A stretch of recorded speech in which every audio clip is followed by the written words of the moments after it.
Hi, my name is Wendy Joseph. I'm here at the fifth annual Frederick Douglass reading up at the High Rock Tower Park. This is July 3rd, just around 6 p.m., and we are here doing some entertainment and getting people all hopped up and ready for the Frederick Douglass reading. We've got some free pony rides for the kids. We've got some local talent. We've got some local food vendors, all courtesy of Councilor Rich Colucci, Ward 5. And we're going to celebrate July 3rd with some freedom.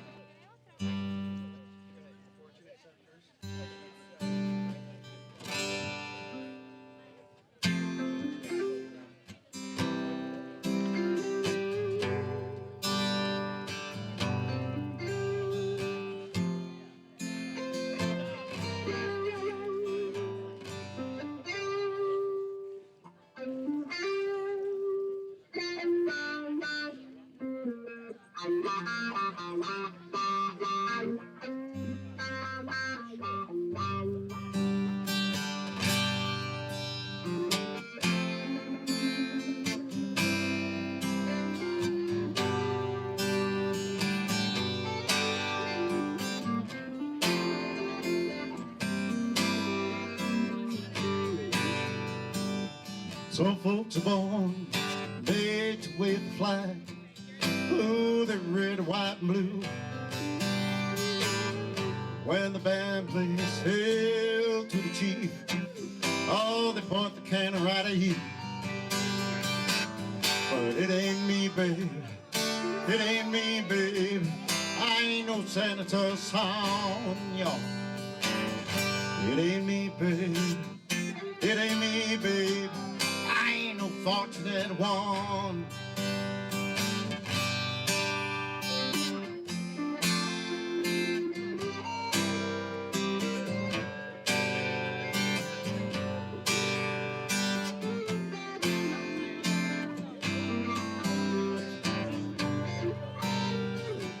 Some folks are born silver spoon in hand. Lord, don't they help themselves? Oh, when the tax man comes to the door, oh, the house looks like a rummage safe. Yes, sir. It ain't me, babe. It ain't me, babe. I ain't no millionaire son. It ain't me, babe. It ain't me, babe. I ain't no fortunate one.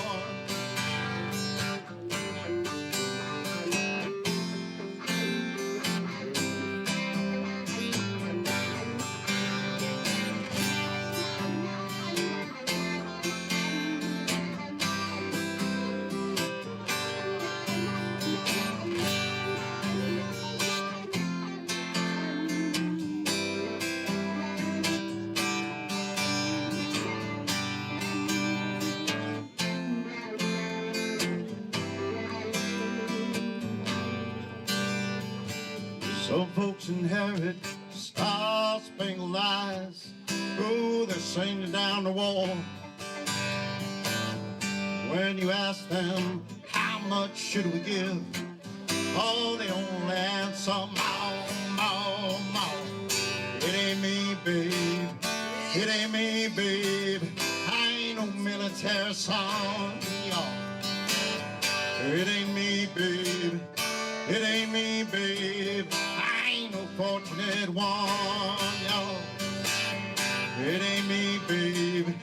It ain't me, babe. I ain't no senator's son, y'all. It ain't me, babe. It ain't me, babe.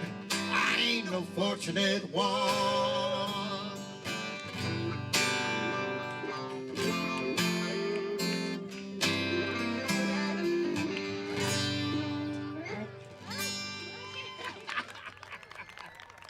Barnabas Lead, a good friend of mine from one of the local churches around here, East Coast, what's the name of that church? ECIC. East Coast International Church, that's right. They got an incredible rocking band down there. In this life, you're gonna need somebody. No matter where you go, no matter what you do, you're gonna need somebody.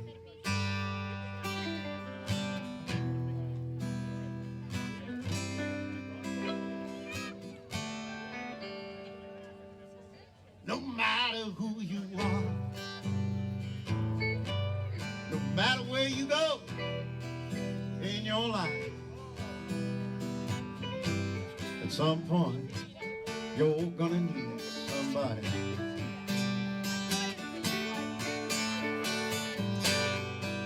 Oh yeah, this is for my darling. Amen. Stand by me.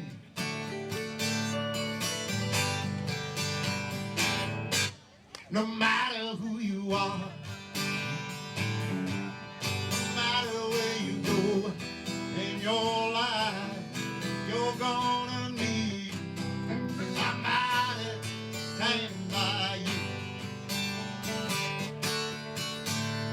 No matter how much money you got,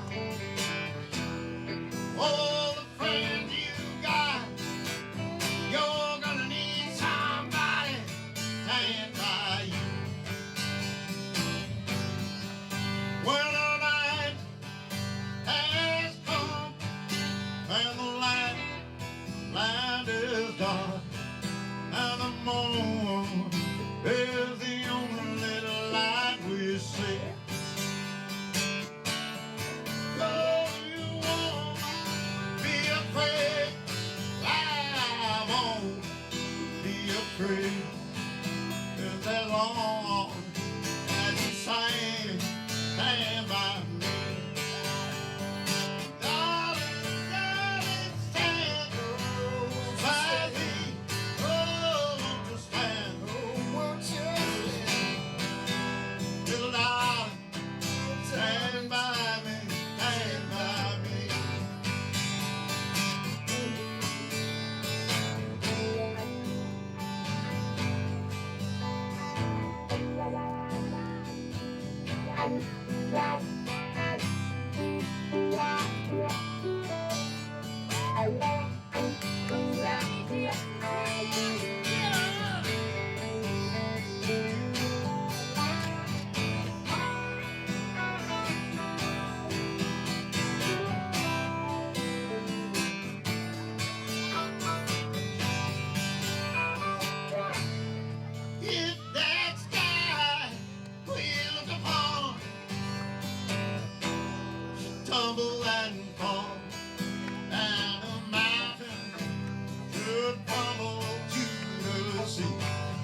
God bless you all.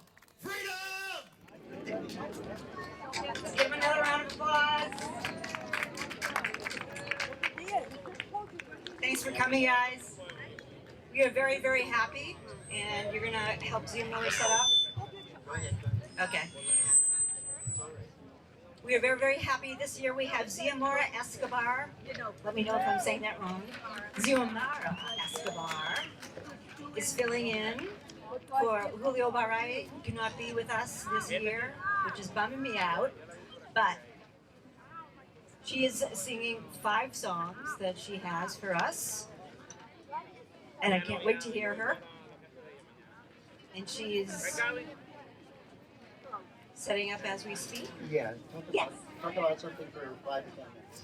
Talk about something for 5 or 10 minutes. All right, well, I'm also very happy to tell you that this year, during the Frederick Douglass speech, we are very happy to have Miss Doreen Murray's Interfaith Choir. The ladies are setting up around here, and they are going to be doing songs underneath some of the speech, and during some of the paragraphs we're going to pause and hear some choir songs in between some of the Frederick Douglass. So it's going to be really a special thing that we're trying this year, and we're very, very happy to do that. And then at the end we have what we call the African dance troupe, Miss Doreen. I can't come in front of the speaker. The Nzori Kusonga Roho, and that means in Swahili, beautiful moving spirits. So there will be a representative here to show you just what it is to move with the spirit. Excellent. And that's going to happen right at the end of the Frederick Douglass speech. And actually, Steph, can you give me that yellow folder since I'm vamping?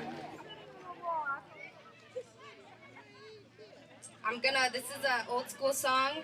It's by Four Non Blondes. It's called What's Up. And this is one of my all-time favorite songs. I really, really like it. So I hope you guys like it too.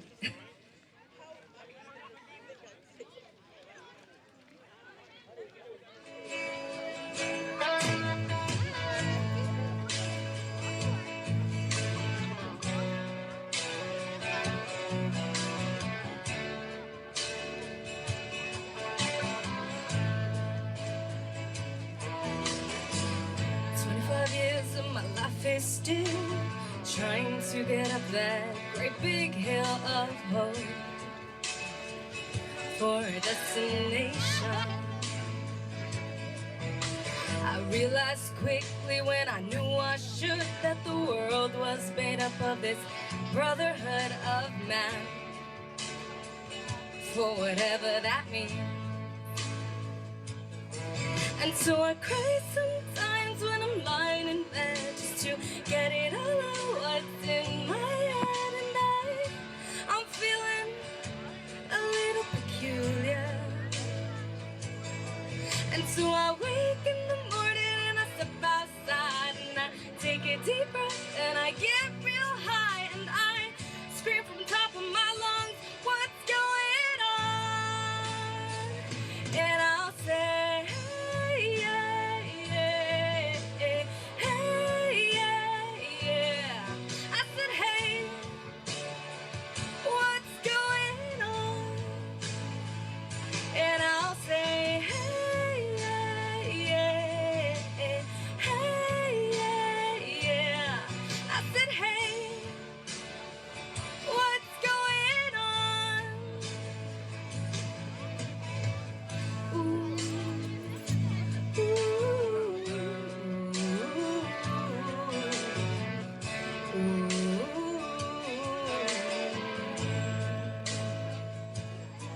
and I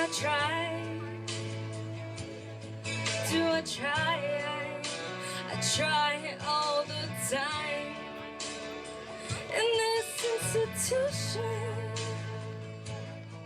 and I pray, oh my God, do I pray every single day for revolution. And so I pray sometimes when I'm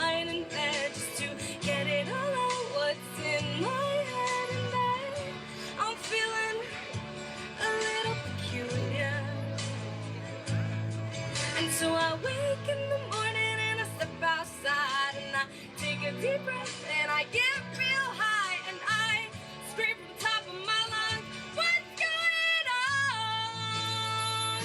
And I'll say, hey, yeah, yeah, yeah, hey, yeah, yeah. I said, hey, what's going on? And I'll say, hey, yeah, yeah, yeah, hey, yeah, yeah. I said, hey, what's going on? And I'll say, hey, yeah, yeah, hey, yeah, yeah. I said, hey, what's going on? Ooh, ooh, ooh.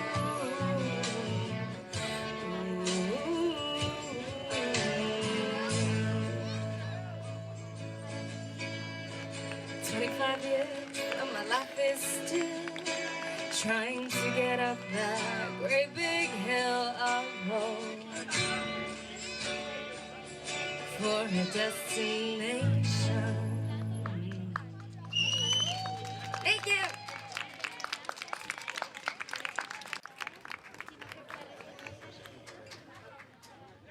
In case anybody hasn't heard or in case anybody hasn't known, we have free pizza for children. I think some of our children are a little above age.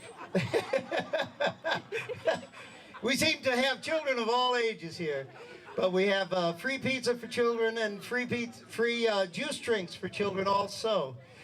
So thank Wendy for that. It's a wonderful, wonderful thing. Oh, Wendy wants to thank someone else. We're actually thanking Councilor Rich Colucci of Ward 5. Give it up for Rich. Do you have more? Yes, all right. Okay, so the next song that I'm gonna be singing is actually an original song I wrote. It's the first song that I actually composed, and everything was me. And this is the first time I perform it in front of a big crowd. So I really hope you guys like it.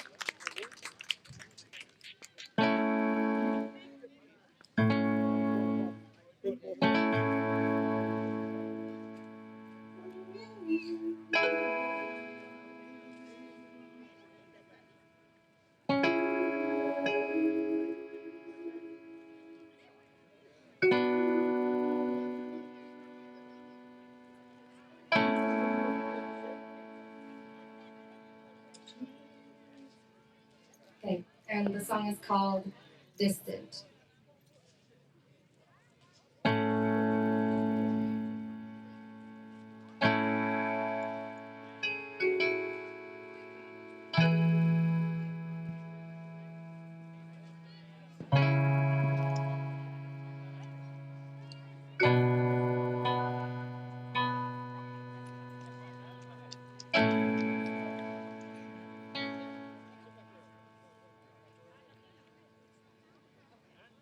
I am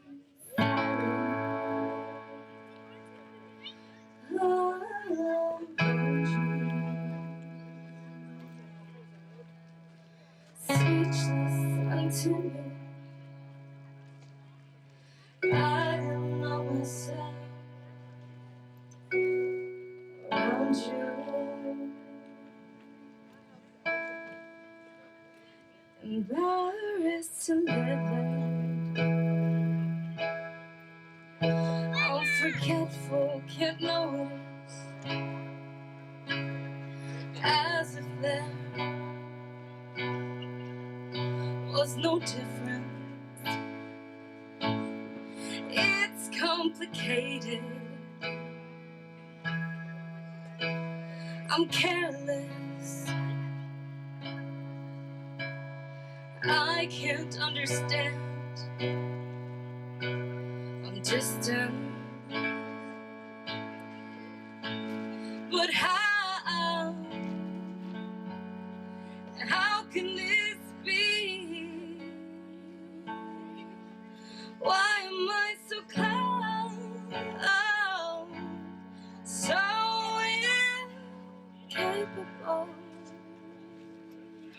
You're so perfect, but I'm too blind to see. You only speak the truth that can set us all free. You are closer to me, begging me to listen. I'm so sorry, I'm just saying. So tell me how can this be? Ooh, why am I so close, so incapable, oh incapable, I'm so lost. What is wrong with me? I am so lost. I am so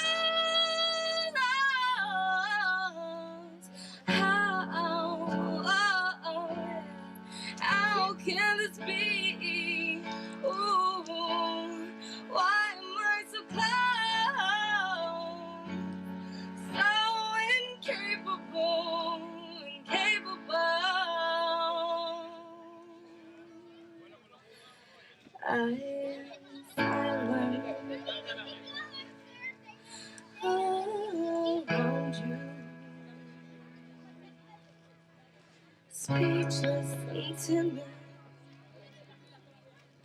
I am not myself around you.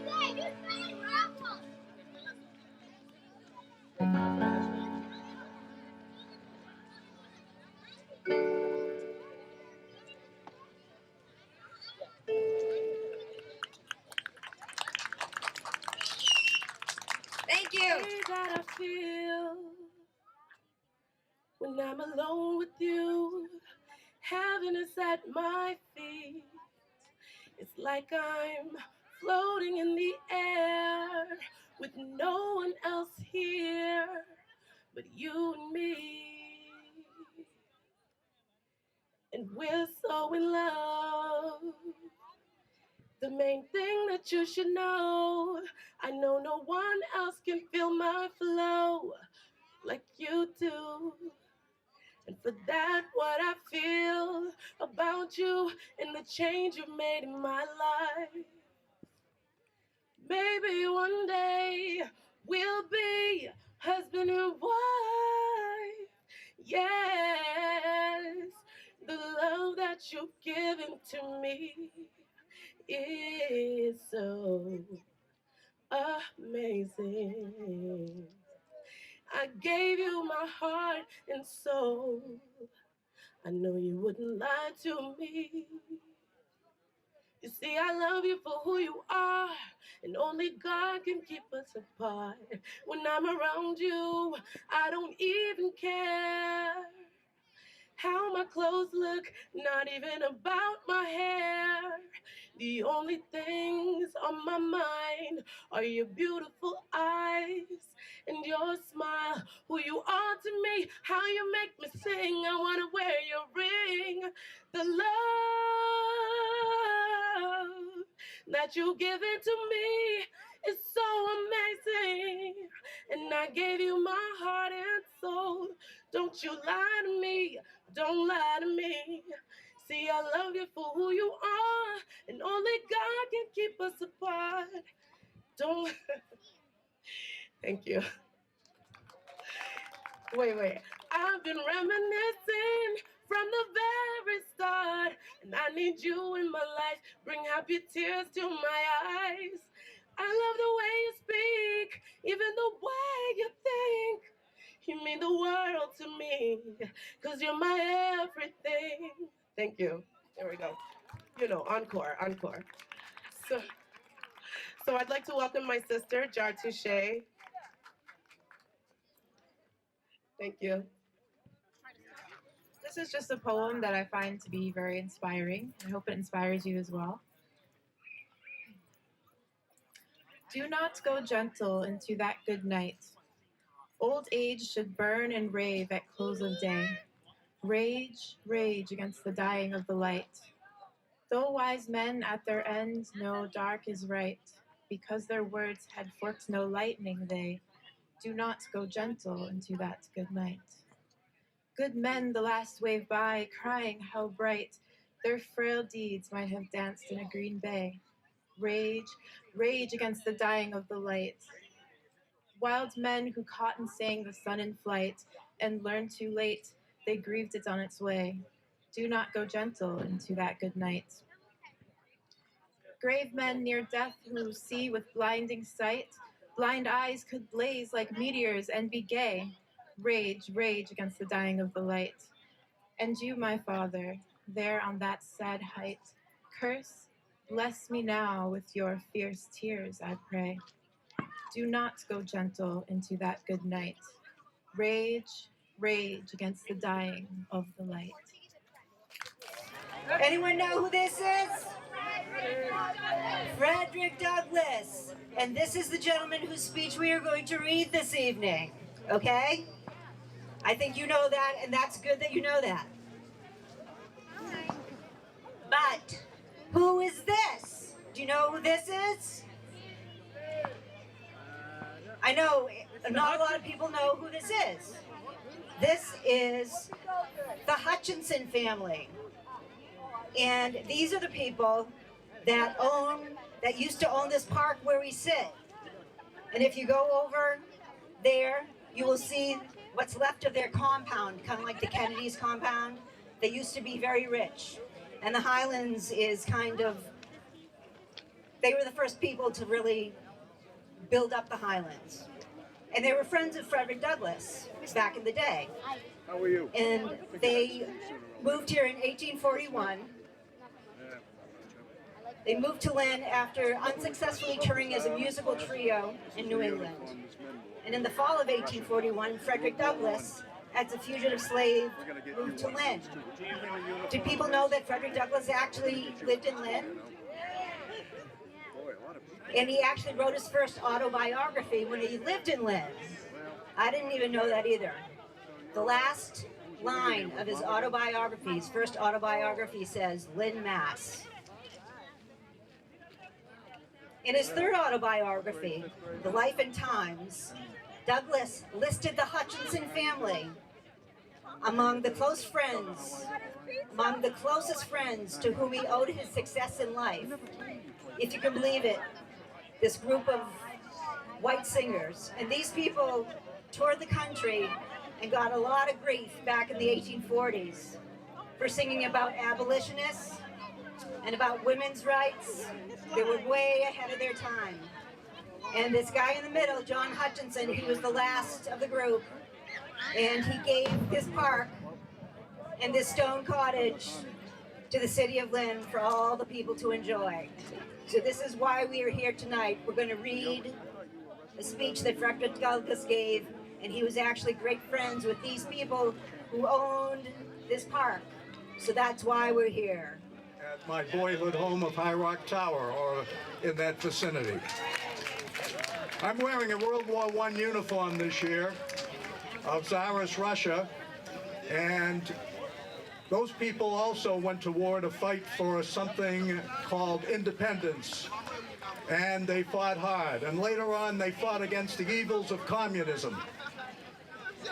So therefore tonight, as I read the Declaration of Independence from so long ago, that still transcends to our generation, let us remember that independence now is more precious than ever before.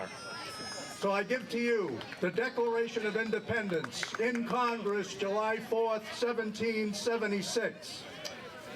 The unanimous Declaration of the 13 United States of America. When in the course of human events it becomes necessary for one people to dissolve the political bands which have connected them with another, and to assume among the powers of the earth the separate and equal station to which the laws of nature and of nature's God entitle them, a decent respect to the opinions of mankind requires that they should declare the causes which impel them to the separation. We hold these truths to be self-evident, that all men are created equal, that they are endowed by their Creator with certain unalienable rights, that among these are life, liberty, and the pursuit of happiness.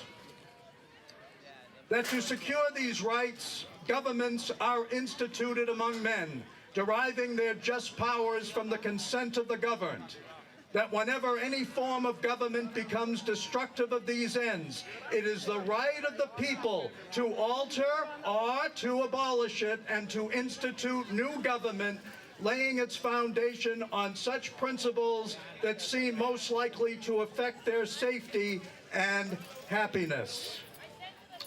Governments long established should not be changed for light and transient causes, and accordingly all experience hath shewn that mankind are more disposed to suffer while evils are sufferable than to right themselves by abolishing the forms to which they are accustomed. But when a long train of abuses evinces a design to reduce them under absolute despotism, it is their right, it is their duty to throw off such government and to provide new guards for their future security. Such has been the patient sufferance of these colonies, and such is now the necessity to alter their former systems of government. The history of the present King of Great Britain is a history of repeated injuries, all having in direct object the establishment of an absolute tyranny over these states. To prove this, let facts be submitted to a candid world. The King of Great Britain, George III, is guilty of 27 specific abuses. The King interfered with the colonists' right to self-government and for a fair judicial system. Acting with Parliament, the King also instituted legislation that affected the colonies without their consent. This legislation levied taxes on the colonists. It also required them to quarter British soldiers, removed their right to trial by jury, and prevented them from trading freely. Additionally, the King and Parliament are guilty of outright destruction of American life and property by their refusal to protect the colony's borders, their confiscation of American ships at sea, and their intent to hire foreign mercenaries to fight against the colonists. The colonial governments tried to reach a peaceful reconciliation of these differences with Great Britain, but were continually ignored. Colonists who appealed to British citizens were similarly ignored, despite their shared common heritage and their just cause. After many peaceful attempts, the colonists have no choice but to declare independence from Great Britain. We, therefore, the representatives of the United States of America, do, in the name and by authority of the good people of these colonies, solemnly publish and declare that these united colonies are and of right ought to be free and independent states, that they are absolved from all allegiance to the British Crown, and as free and independent states, they have full power to levy war, conclude peace, contract alliances, establish commerce, and to do all other acts and things which independent states may of right do. And for the support of this declaration, with a firm reliance on the protection of divine providence, we mutually pledge to each other our lives, our fortunes, and our sacred honor. This is the Declaration of Independence. And I want to thank you all, and I hope that you all have a great 4th of July. We'll see you next year. God bless you all.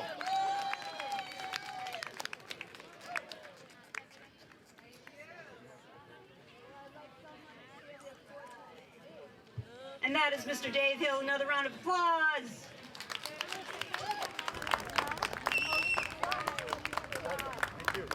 Ladies and gentlemen, now we are going to begin the Frederick Douglass speech. And what that is going to entail is we're going to get 5 minutes to reset the stage, and you're going to get a copy of the speech. You're going to come up this very cool ramp up here, and everybody gets to go down these stairs and say one paragraph at the microphone. You're going to say your name, say one paragraph. Everybody's going to clap for you because you're going to sound awesome.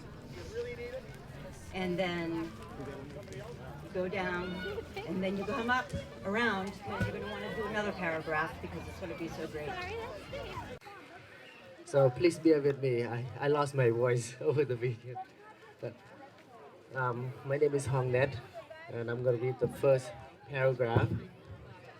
Here it goes. Mr. President, friends, and fellow citizens, the task before me is one which requires such previous thought and study for its proper performance. The papers and placards say that I am the deliverer of 4th of July oration. This certainly sounds large and out of the common way, for it is true that I have often had the privilege to speak in this beautiful hall and to address many who now honor me with their presence. The fact is, ladies and gentlemen, the distance between this platform, the slave plantation from which I escaped, is considerable, and the difficulties to be overcome in getting from the latter to the performer are by no means slight. That I am here today is to me a matter of astonishment as well as of gratitude. Thank you very much. Happy 4th of July.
Susan Pascar, a 16-year towner here in Lynn, and I'm a member of the Highlands Coalition. It is a pleasure to read this to you.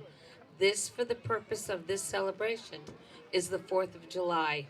This is the birthday of your national independence and of your political freedom. This to you is what Passover was to the emancipated people of God. It carries your minds back to the day and to the act of your great deliverance. This celebration also marks the beginning of another year of your national life and reminds you that the Republic of America is now 76 years old. I am glad, fellow citizens, that your nation is so young. You are even now only at the beginning of your national career, still lingering in the period of childhood. I repeat that I am glad that this is so. There is hope in thought, and hope is much needed under the dark clouds which lower above the horizon. Good evening, fellow residents of Lynn, Massachusetts. My name is Beatrice Gimache, and I am a proud resident of Lynn, Massachusetts. I am reading you the third paragraph of the independence of our great country, United States of America. Fellow citizens, the story is that 76 years ago, the people of this country were British subjects. The star and the title of the sovereign people in which you now glory was now then born. You were under the British crown. Your father's esteem and the English government as the home government, English as the fatherland, although a considerable distance from your home, imposed in the exercise of its parental prerogatives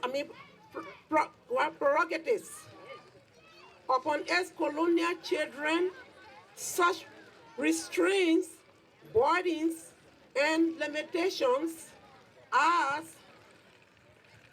in the mature judgment, it deems wise, right, and proper.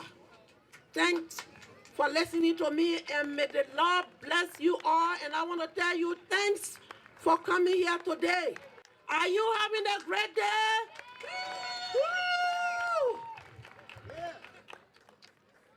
But you fathers who had not adopted the idea of the infallibility of government and the absolute character of its acts, presumed to differ from the home government in respect to the wisdom and the justice of some of those burdens and restraints.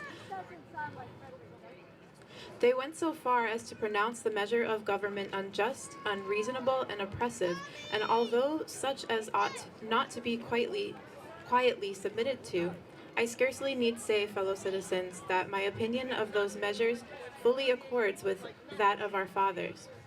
Feeling themselves harshly and unjustly treated by the home government, your fathers, like men of honesty and men of spirit, earnestly sought redress.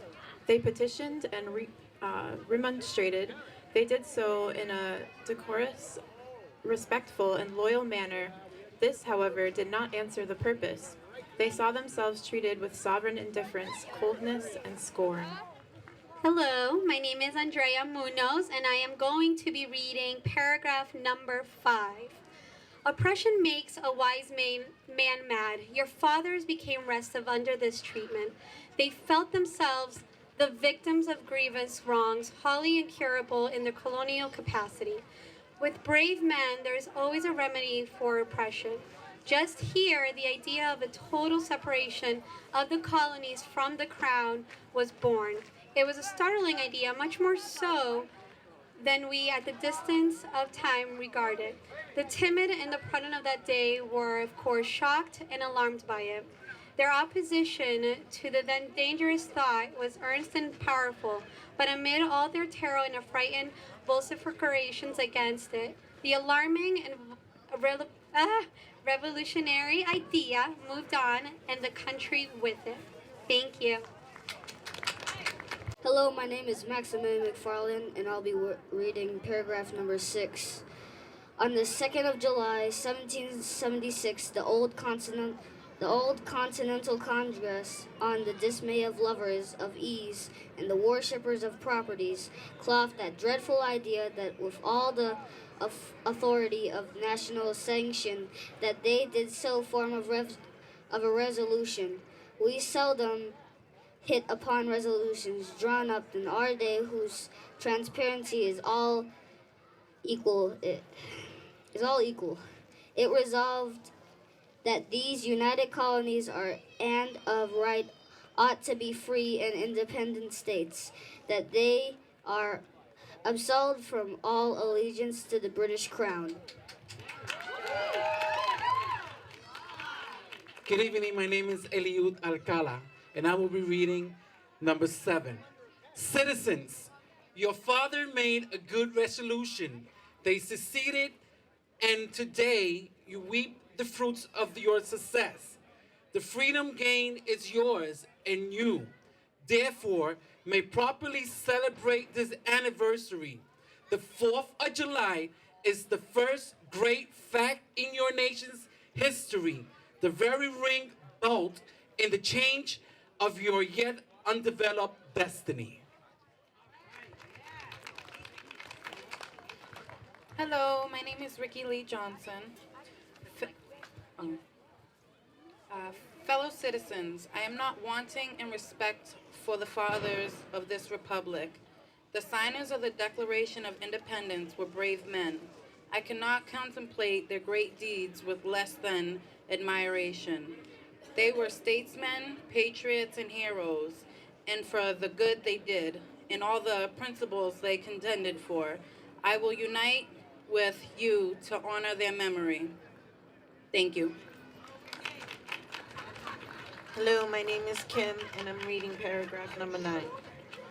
They love their country better than their own private interests, and all will concede that it is a rare virtue that ought to command respect. He who will intelligently lay down his life for his country is a man whom it is not in human nature to despise. Your fathers staked their lives, their fortunes, and their sacred honor on the cause of their country. I'm Ruth Howard. I will be reading paragraph 10. They were peacemen, but they preferred revolution to peaceful submission to bondage. They were quiet men, but they did not shrink from agitating against oppression. They showed forbearance, but they knew its limits. They believed in order, but not in the order of tyranny. With them, nothing was settled that was not right. With them, justice, liberty, and humanity were final, not slavery and oppression. You may well cherish the memory of such men. They were great in their day and generation. Their solid manhood stands out the more as we contrast it with these degenerate times.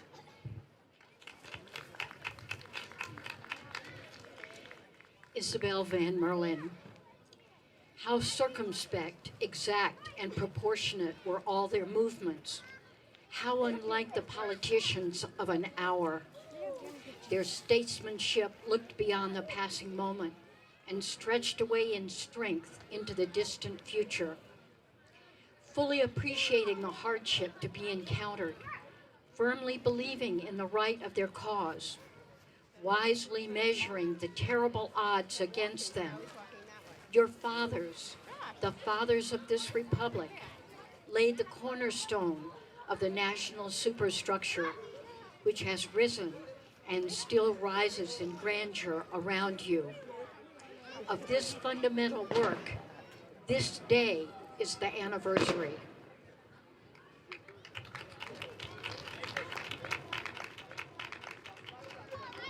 My name is Donnie Anderson. My business, if I have any here today, is with the present. The accepted time with God and his cause is the ever-living now. We have to do with the past only as we can make it useful to the present and to the future. Now is the time, the important time. Your fathers have lived, died, and have done their work, and have done much of it well. You live and must die, and you must do your work. You have no right to enjoy a child's share of the labor of your fathers, unless your children are to be blessed by your labors. You have no right to wear out and waste the hard-earned fame of your fathers to cover your indolence. Hi, I'm Rebecca Hornstein. Fellow citizens, pardon me, allow me to ask, why am I called upon to speak here today? What have I or those I represent to do with your national independence? Are the great principles of political freedom and of natural justice embodied in that Declaration of Independence extended to us? And am I, therefore, called upon to bring our humble offering to the national altar and to confess the benefits and express devout gratitude for the blessings resulting from your independence to us? My name is Jonathan Feinberg. Would to God, but both for your sakes and ours, that an affirmative answer would be truthfully returned to these questions. Then would my task be light and my burden easy and delightful. But such is not the state of the case.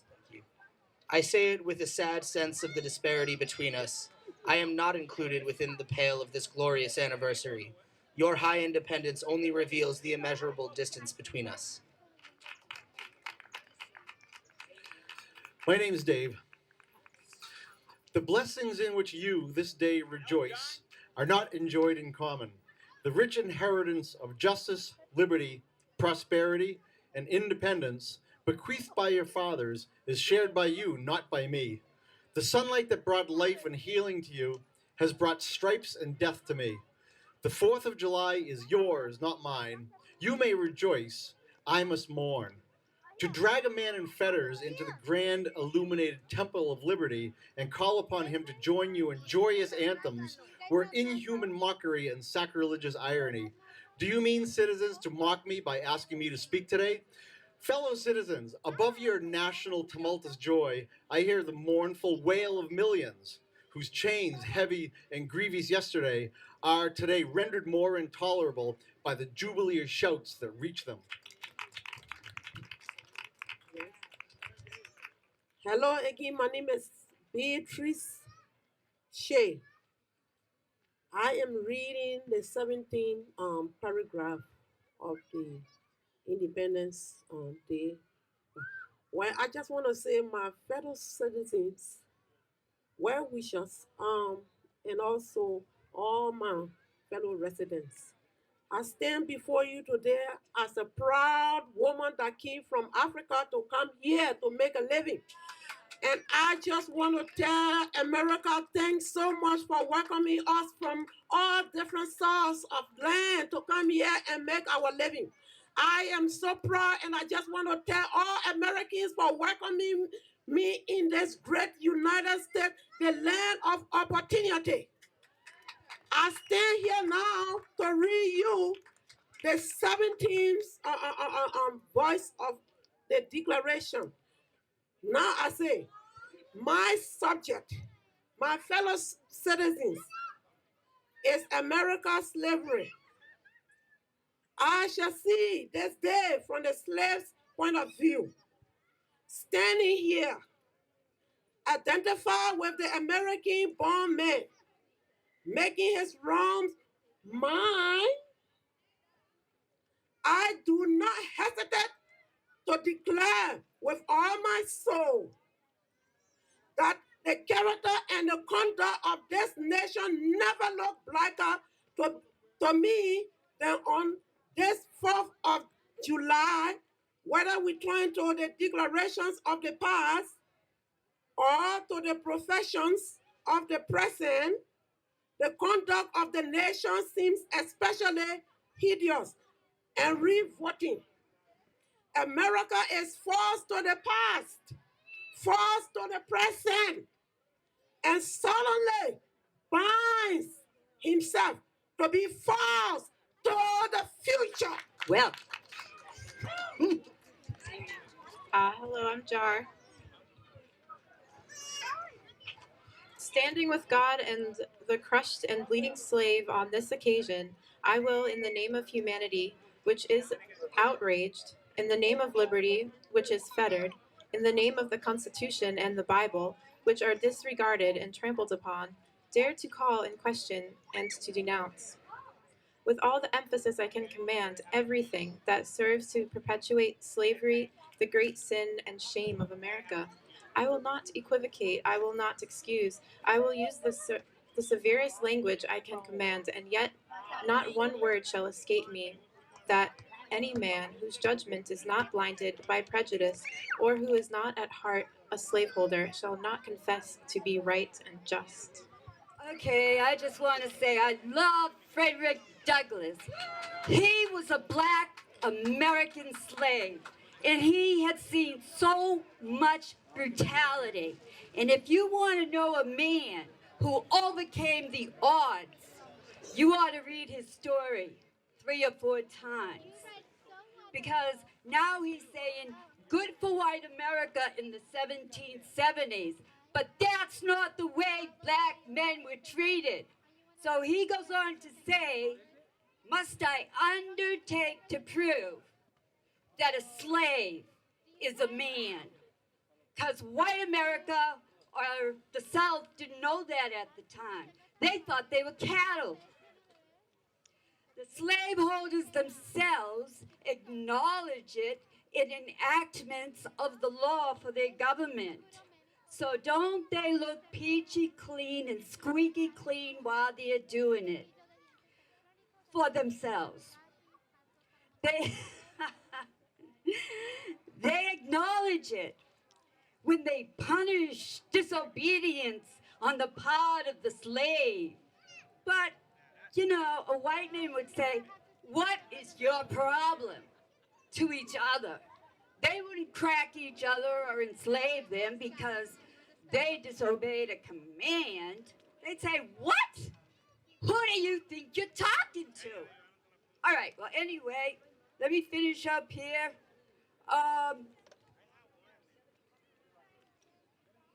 Okay, would you argue more and denounce less? Would you persuade more and rebuke less? I don't know what I'm talking about. But anyway, your cause would be much more likely to succeed, but I submit where all is plain, there is nothing to be argued.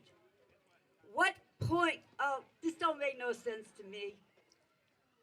I'm sorry. What point in the anti-slavery creed would you have me argue? I guess he's trying to say, which point do you want me to argue? Because it's infinite and exhausting.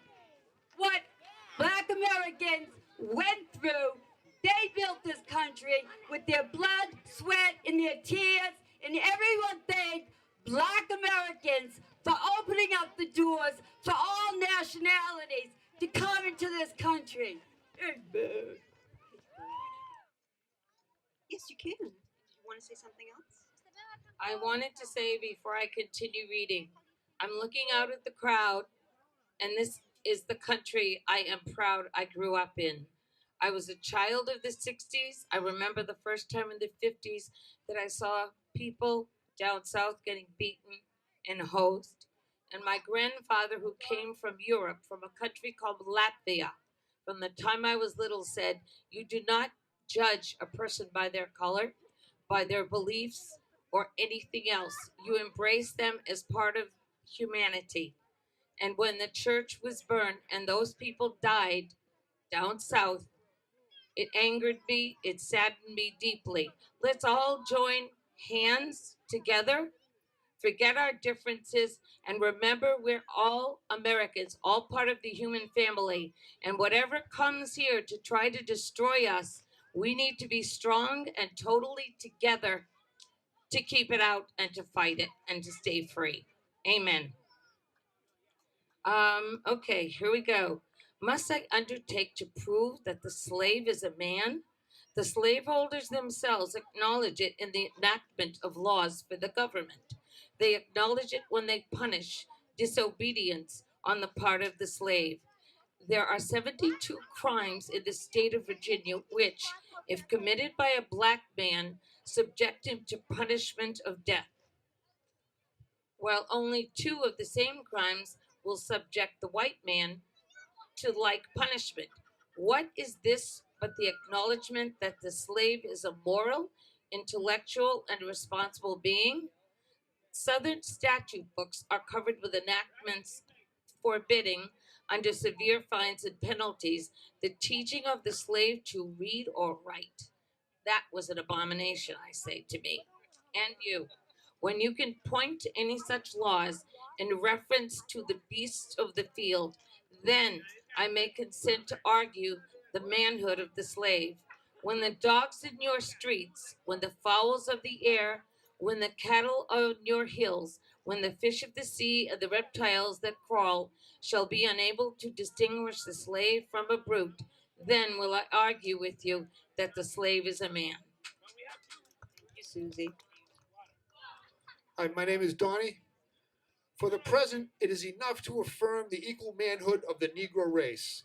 It is not astonishing that while we are plowing, planting, and reaping, using all kinds of mechanical tools, erecting houses, constructing bridges, building ships, working in metals of brass, iron, copper, silver, and gold, that while we are reading, writing, and ciphering, acting as clerks, merchants, and secretaries, having among us lawyers, doctors, ministers, poets, authors, editors, orators, and teachers, that while we are engaged in all manners of enterprises common to other men, digging gold in California, capturing the whale in the Pacific, feeding sheep and cattle on the hillside, living, moving, acting, thinking, planning, living in families as husbands, wives, and children, and above all, confessing and worshiping the Christian's God, and looking hopefully for life and immortality beyond the grave, we are called upon to prove that we are men.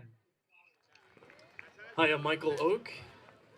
This is going to be paragraph 23. Would you have me argue that man is entitled to liberty? That he is the rightful owner of his own body? You have already declared it. Must I argue the wrongfulness of slavery? Is it to be settled by the rules of logic and argumentation as a matter beset with great difficulty, involving a doubtful application of the principle of justice, hard to be understood? How should I look today in the presence of Americans to show that men have a natural right to freedom? To do so would be to make myself ridiculous and to offer an insult to your understanding. There is not a man beneath the canopy of heaven that does not know that slavery is wrong for him. Hello, Antonio Blank, that's my name. First of all, I'm gonna say, English is my second language, so I'm gonna try my best to read it. It goes, what a man to argue that is wrong to make men broke, to rob them of their liberty, to work them without wage, to keep them ignorant of their relationship to their fellow man, to beat them with stick, to flay their flesh with the lash, to load the lambs with iron, to hunt other with dogs, to sell them at auction, to stone the family, to knock out the teeth, to burn the flesh, to stop them into obedience and submission to the master. Must I agree that a system just mixed with blood and stand with pollution? It is wrong. No, I will not. I have a better employment for my time and strength that such argument will imply. Now I have different one. Yeah, I'll come again. Are you tired seeing me here or you want to hear more of this? Yes, okay. My name is Beatrice Shea again. Here I come. I am reading the 25th paragraph of the meaning of the 4th of July for the Negroes. Federal Document, July 5th, 1853. perish. What? What then? Remains to be argued. It is the slavery is not divine, that God did not establish it, that our doctors of divinity are mistaken. There is blasphemy in the thought that which is inhuman cannot be divine. Who can reason on such a proportion or proposition? I cannot. The time for such argument is past, my fellow citizens and my fellow residents of the Lee community of Massachusetts, United States of America. Hello, my name is Jar. At a time like this, scorching irony, not convincing argument is needed. Oh, had I the ability and could I reach the nation's ear, I would today pour out a fiery steam of biting ridicule, blasting reproach, withering sarcasm, and stern rebuke. But it is not light that is needed, but fire. It is not the gentle shower, but thunder. We need the storm, the whirlwind, and the earthquake. The feeling of the nation must be quickened. The conscience of the nation must be roused. The propriety of the nation must be startled. The hypocrisy of the nation must be exposed, and its crimes against God and man must be proclaimed and denounced. Isabel Van Merlin. What to the American slave is your 4th of July? I answer, a day that reveals to him, more than all other days in the year, the gross injustice and cruelty to which he is the constant victim. To him, your celebration is a sham, your boasted liberty an unholy license, your national greatness swelling vanity. Your sounds of rejoicing are empty and heartless. Your denunciations of tyrants, brass-fronted impudence. Your shouts of liberty and equality, hollow mockery. Your prayers and hymns, your sermons and thanksgivings, with all your religious parade and solemnity, are to him mere bombast, fraud, deception, impiety, and hypocrisy. A thin veil to cover up crimes which would disgrace a nation of savages.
Ruth Howard.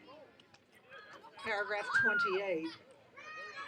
There is not a nation on earth guilty of practices more shocking and bloody than are they, the people of the United States, at this very hour. Go where you may, search where you will, roam through all the monarchies and despotisms of the old world, search out every abuse, and when you have found the last, lay your facts by the side of the everyday practices of this nation, and you will say with me that for the revolting barbarity and shameless hypocrisy, America reigns without a rival. Susie Pascar, Lynn Highlands Coalition, and I live in the Highlands. Take the American slave trade, which is especially prosperous just now, carried on in all large towns and cities in one half of this confederacy. In several states, the trade is a source of wealth. It is called the internal slave trade, quote unquote, in order to divert it from the horror with which foreign slave trade is contemplated. That trade has long since been announced by this government as piracy, as an execrable as in execrable traffic. To arrest it, this nation keeps a squadron at immense cost on the coast of Africa. Everywhere in this country, it is safe to speak of this foreign slave trade as the most inhuman traffic, opposed alike to the laws of God and man. It is, however, a notable fact, while so much execration is poured out by Americans upon those engaged in foreign slave trade, the men engaged in the slave trade between the states pass without condemnation, and the business is deemed honorable. Behold the practical operation of this internal slave trade, the American slave trade, sustained by American politics and American religion. Here you will see men and women reared like swine for the market. You know what the swine drover is? I will show you a man drover. They inhibit all our southern states. They perambulate the country and crowd the highways of the nation with droves of human stock. You will see one of these human flesh jobbers, armed with a pistol, whip, and bowie knife, driving a company of 100 men, women, and children from the Potomac to the slave markets of New Orleans. These wretched people are to be holed singly or in lots to suit purchases. They are food for the cotton field and the deadly sugar mill. This so much reminds me too of the Holocaust.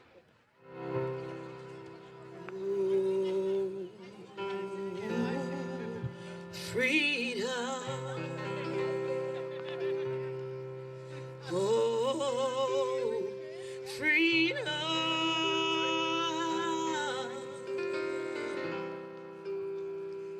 Freedom over me and before I'll be a slave. Oh, I'll be buried. Oh, buried in my grave. And go home to be with the Lord and be free. Oh, freedom.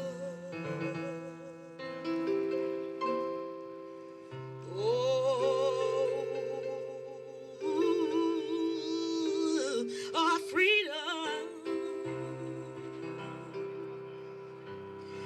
freedom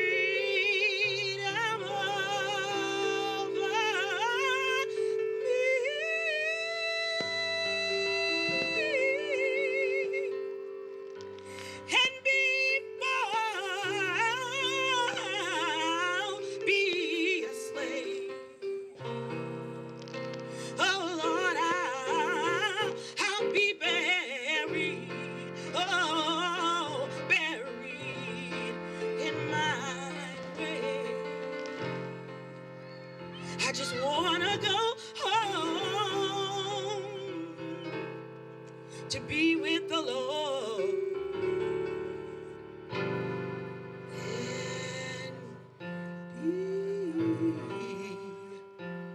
Free.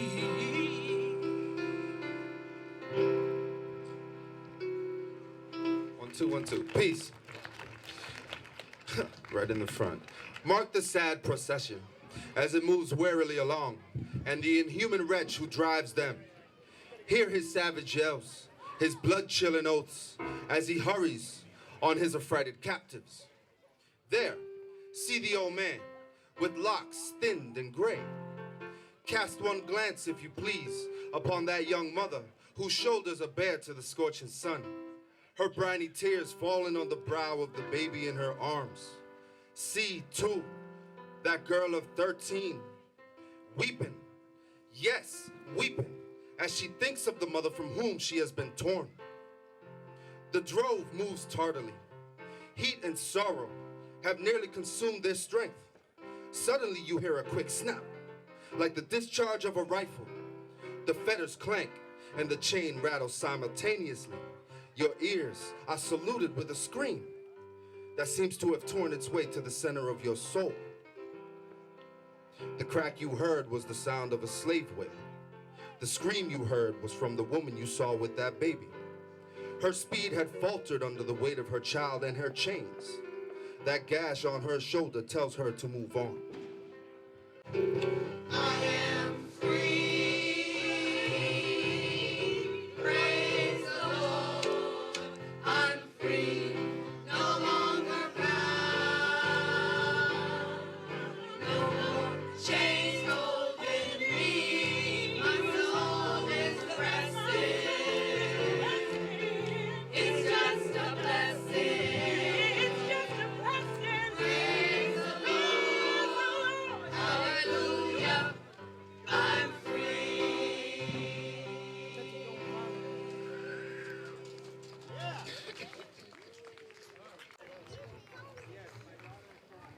Michael Oak, paragraph 32. Follow the drove to New Orleans. Attend the auction. See men examined like horses. See the forms of women rudely and brutally exposed to the shocking gaze of American slave buyers. See this drove sold and separated forever, and never forget the deep, sad sobs that arose from that scattered multitude. Tell me, citizens, where, under the sun, you can witness a spectacle more fiendish and shocking. Yet this is but a glance at the American slave trade as it exists at this moment in the United States. Fellow citizens, this murderous traffic is today an active operation in this boasted republic. In the solitude of my spirit, I see clouds of dust raise on the highways of the South. I see the bloody, bleeding footsteps. I hear the doleful wail of fettered humanity on the way to the slave markets, where the victims are to be sold like horses, sheep, and swine, knocked off to the highest bidder. There I see the tenderest ties ruthlessly broken to gratify the lust, caprice, and rapacity of the buyers and sellers of men. Patricia is my name again. By an act of the American Congress, not yet 2 years old, slavery has been nationalized in its most horrible and revolting form. Mason and Dixon line has been obliterated. New York has become as Virginia, and the power is to hold, hunt, and sell men, women, and children as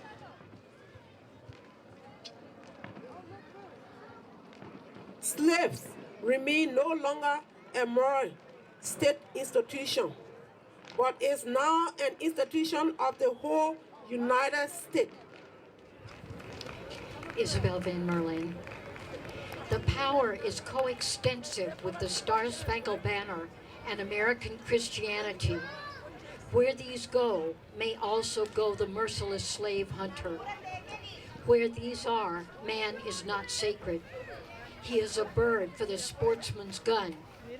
by that most foul and fiendish of all human decrees, the liberty and person of every man are put in peril. Your broad Republican domain is hunting ground for men.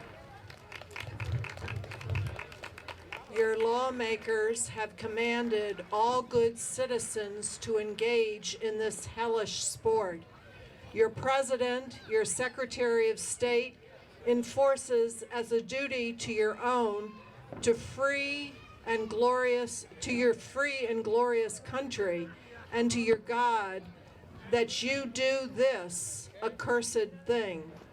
Not fewer than 40 Americans have, within the past 2 years, been hunted down and, without a moment's warning, hurried away in chains and consigned to slavery and excruciating torture. Some of these have been wives and children, dependent on them for bread, but of this no account was made. The right of the hunter to his prey stands superior to the right of marriage and to the rights in this republic, the rights of God included. For black men, there are neither law nor justice, humanity nor religion. The fugitive slave law makes mercy to them a crime and bribes the judge who tries them. An American judge gets $10 for every victim he consigns to slavery, and $5 when he fails to do so. The oath of any two villains is sufficient under this hell-black enactment to send the most pious and exemplary black man into the remorseless jaws of slavery. His own testimony is nothing. He can bring no witnesses for himself. The minister of American justice is bound by the law to hear but one side, and that side is the side of the oppressor. Let this damning fact be perpetually told.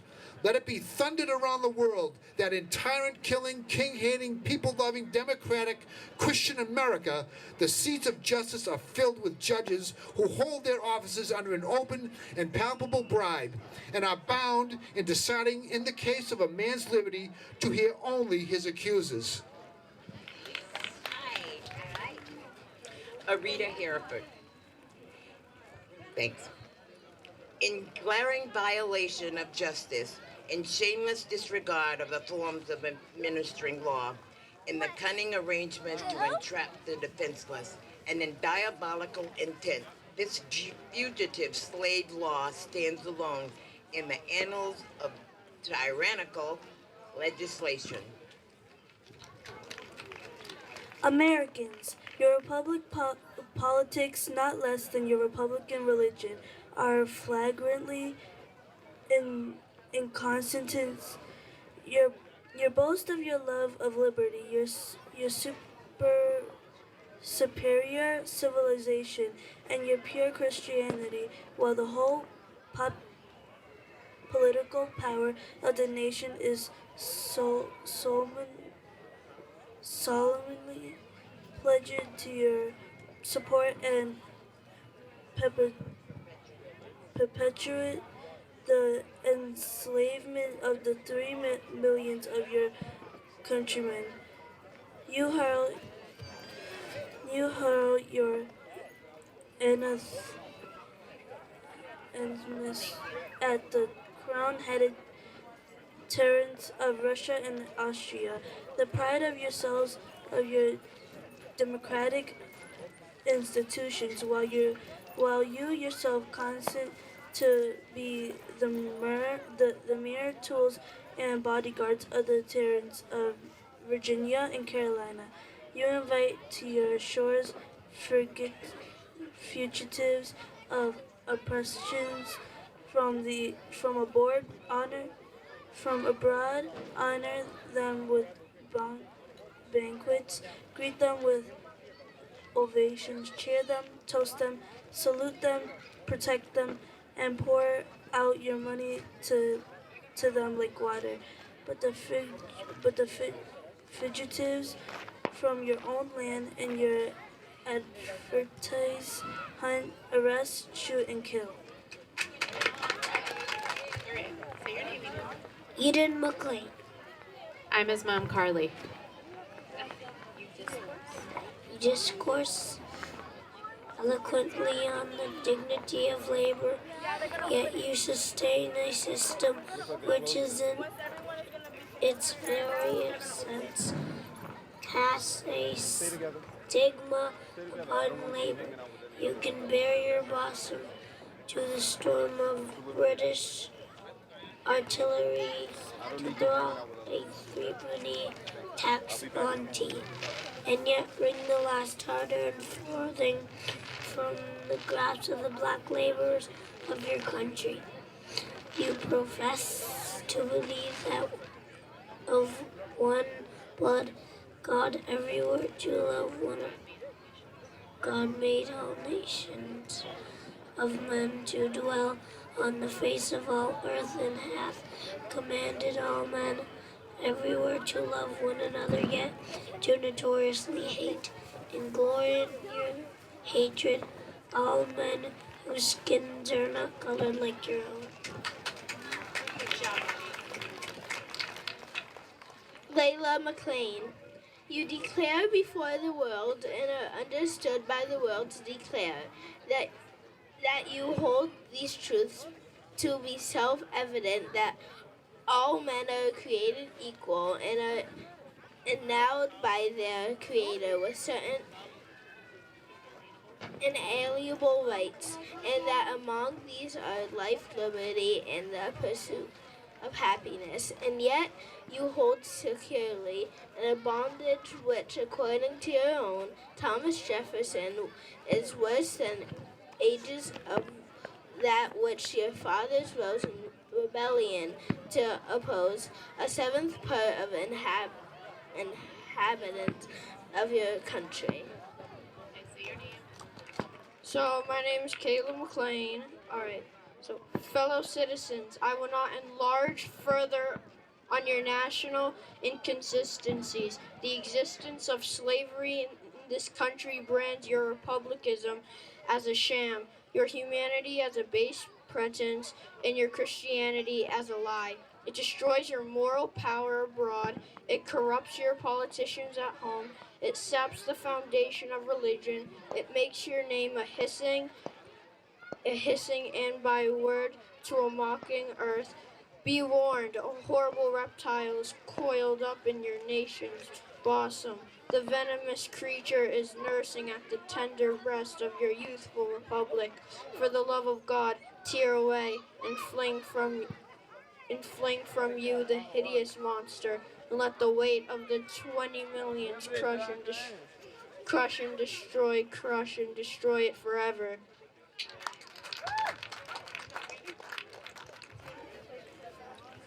Hello, I'm Joyce Wallace, longtime resident of the city. Allow me to say in conclusion, notwithstanding the dark pictures I have this day presented of the state of the nation, I do not despair of this country. There are forces in operation which must inevitably work the downfall of slavery. I therefore leave off where I began, with hope, while drawing encouragement from the Declaration of Independence, the clear principle it contains, and the genius of American institution. My spirit is cheered by the obvious tendency of the ages. Nations do not now stand in the same relations to each other that they did ages ago. No nation can now shut itself up from the surrounding world and trot around in the same path of its fathers, now without interference. My name is Arthur Akers. I am so pleased to be invited to be a part of this event. I thank the choir, they've been outstanding. I thank all the participants. Frederick Douglass. The time was when such could be done, but a change has now come over the affairs of mankind.